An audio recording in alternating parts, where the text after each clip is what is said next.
I always wanted to be the police, probably ever since I probably got into high school at the time. And I thought it would be a great job, so once I became of age, I applied for it. And the first time I didn't make it, but the second time I did. The academy that Lexington put on really gave me the most confidence in my own abilities to deal with different kind of situations. That academy piece is so critical in preparing officers for what they're going to meet on the road. It was an experience. Being from Lexington, I didn't realize that Lexington was as busy, especially at nighttime, because obviously when I first started on, I was on night shift a lot, and I didn't realize the number of calls that the police department took or issues that came in around the city. Started off like everybody does in patrol. Right after I got off FTO, I put in for 4th Platoon to work Bluegrass, Aspendale, and Charlotte Court, which I thought that'd be the most fun I could have. I rode FTO there for 4 weeks, loved it. We had car chases and fights and foot chases every night, and I thought, this is fun.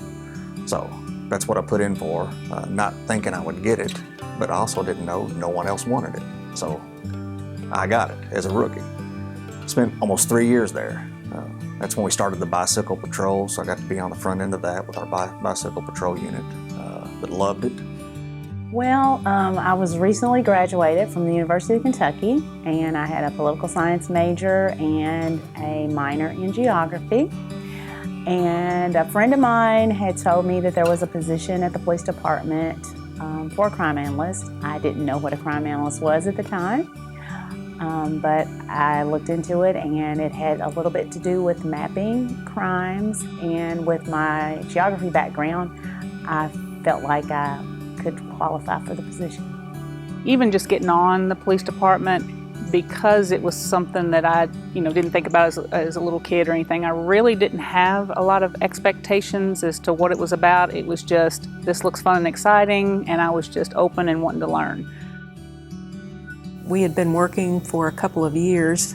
There was a task force that came together that included the Commonwealth Attorney, Bluegrass Rape Crisis, and the police department.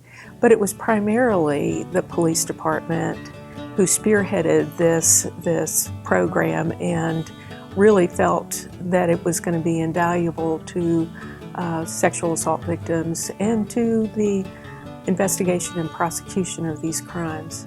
The program was about providing state-of-the-art forensic medical examinations for victims of sexual assault. When I first began, portable radios were just coming out to where agencies could afford portable radios. So as a rookie officer, I usually did not have a portable radio. My radio was in my car, and so if I was away from my car, I had to get to my car in order to communicate. There were no cell phones. The gun that we were issued was a 6-shooter. They had these things called speed loaders that we would use. They weren't really that fast, they just made you feel better, so they called them speed loaders. Well, a lot changed over the years. Computer information services did not exist back then. So a lot of the things that we did by hand. For our maps, we had to physically hand dot them with an ink pad with different symbols on a map. Had to try to figure out where the streets were and the addresses were by hand. Over the years, we were able to get computer mapping, which was great. And then we were able to make maps a whole lot quicker. They looked a whole lot nicer. And we could get them out to a lot more people. Well, prior to the SANE program, there were no dedicated investigators, detectives, for sexual assault. These cases were sort of handed out to the robbery homicide guys, and obviously those crimes always seemed to take precedence over the sexual assault. That's just the way it was. I think that it's changed so much for the better, and certainly our officers are above and beyond when they respond. They have gotten fantastic training. And it's kind of interesting because people are still people. Whether it was policing in the 90s or even now, you still deal with the same issues, the same type of personalities, and people are, they haven't really changed that much. The drugs have really escalated, the types of drugs and how they've varied through the years.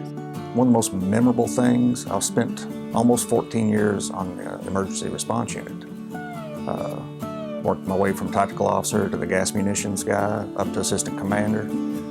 Throughout that career, we had a lot of fun stuff we did as a team. Got to be part of our competition team, and we traveled Memphis, Indiana, Arkansas, Las Vegas, competing against all the teams from around the world, and finished, at the very highest level we could. PAL allowed me a platform to give these kids that not necessarily had opportunities to travel with them, whether it was through basketball, cheerleading, football, and give them those tangible opportunities to go and succeed in life.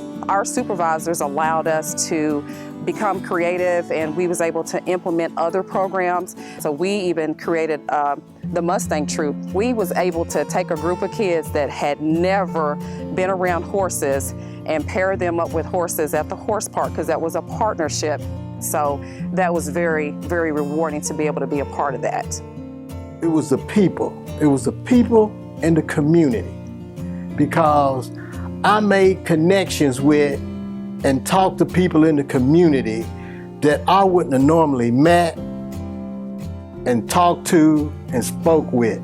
Then some of them might have been doing stuff that was, you could say, wrong or bad, but still there was some good people in the community. They were still good people in the community, and that's kind of what I miss. I miss that, making them connections in the community. Yeah, the nature of the job is that you're going to deal with negative things. You're going to deal with negative human behaviors. And that's kind of a given. If you're going to do this job, you have to accept that that's going to be part of what you do. That's the nature of police work. The other part that we can control much more is our attitude, and the fact that we don't always have a say in the decisions that affect law enforcement and how we deal with that. One of the things that helped me out a lot was having that police family, but also keeping my family and my non-police friends close, because I still talk with them today. They kind of help keep you grounded. For me, I miss the kids with the PAL, the parents, definitely my coworkers. I mean, my coworkers were like having brothers and sisters. It's like a family. And at the time that I came on, I felt like we had a bond with each other. We just had each other's backs. There's no career I think you can go to in a civilian world that you build that kind of relationships with your coworkers. I work in a bank now. I'm never going to develop relationships in this environment that are life or death relationships where daily the person sitting next to me may save my life or I may save his. I hope that never happens in my career now. But police officers, that is your daily career, and you develop those relationships and that strong bond. So you don't miss, when you leave, you won't miss the chases, the high adrenaline calls. You'll miss the time you spend with your coworkers. In nursing, you don't always get the affirmation that what you're doing is really important.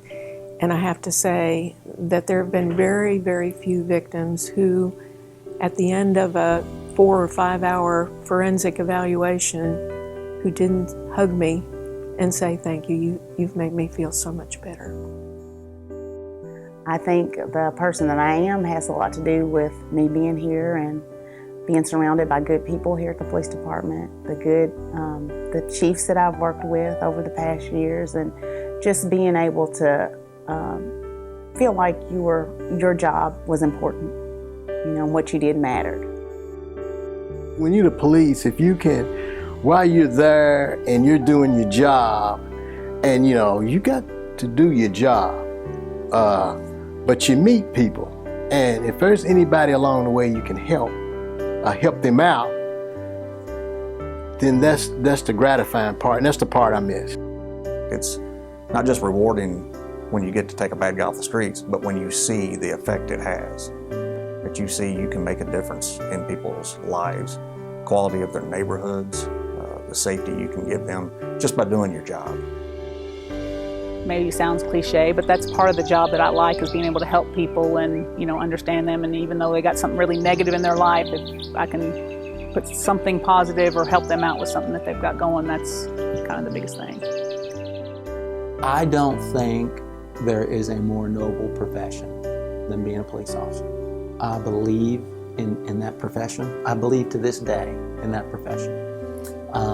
The opportunities that exist every day in law enforcement. The challenge is remembering that those opportunities exist, not passing them up. That extra smile, that extra minute of patience with somebody, just that reassurance that sometimes they give victims, the tenacity in chasing down somebody that's hurting other people. I'm so proud of our department.